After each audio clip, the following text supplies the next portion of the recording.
তো গাইস, ভিডিওটা সবাই ধৈর্য সহকারে দেখবেন। নতুনদের উদ্দেশ্যে কিন্তু আমার এই ভিডিওটা, আপনারা কেউ ভিডিওটা স্কিপ করবেন না। এখান থেকে অনেক কিছু শিকার আছে যদি আপনি মনোযোগ সহকারে ভিডিওটা দেখেন। ভিডিওটা দেখলে আপনারই লাভ। যদি আপনি এখান থেকে কিছু শিখতে পারেন, অবশ্যই ভিডিওটা দয়া করে শেয়ার করে দিবেন। তো যা বলছিলাম গাইস, আমি দীর্ঘ 9 মাস ধরে এই ফেসবুক প্ল্যাটফর্মে কাজ করতেছি। আমার সাথে অনেক কন্টেন্ট ক্রিয়েটর কাজ করছে, অনেকেই কন্টেন্ট মনিটাইজেশন পেয়েছে। আমি কিন্তু গাইডস এখনো কন্টেন্ট মনিটাইজেশন পাই নাই। তার মানে কি আমি হাল ছেড়ে দেবো? No, never. আমি কখনোই হাল ছাড়বো না।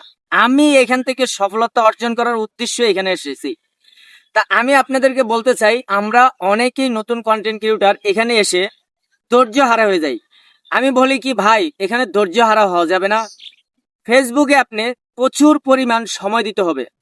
ফেসবুক থেকে আপনি কন্টেন্ট মনিটাইজেশন পেতে হলে কোম্পানির একটা রুলস আছে, ওই রুলস অনুযায়ী আপনি কাজ করতে হবে। এদের রুলসে আছে আপনার ওয়াচ টাইম, কতগুলা ভিডিও পোস্ট করতে হবে, কতক্ষণ ফেসবুকে সময় দিতে হবে। তো আসলে আমরা সময় দিচ্ছি না, সময়ের চাইতে হতাশা হয়ে যাচ্ছি বেশি।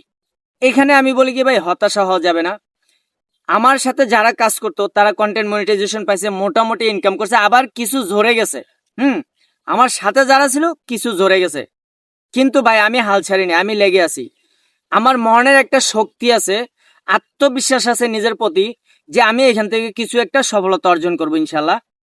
যদি আপনারা আমার পাশে থাকেন, ইনশাল্লাহ আমি পারবো এই প্ল্যাটফর্ম থেকে সফলতা অর্জন করতে। তো নতুনদের উদ্দেশ্যে একটাই কথা, ভাই আপনারা কেউ হাল ছাড়বেন না, ধৈর্য ধরেন। ধৈর্য কিন্তু মহতের লক্ষণ। আপনার অতি তাড়াতাড়ি সফলতার কিন্তু সুমিষ্টি হয় না। যত ধৈর্য ধরে ধীরে ধীরে সফলতা আসে, সেটা কিন্তু সফলতার মিষ্টি মিষ্টি হয়, সুফল হয়।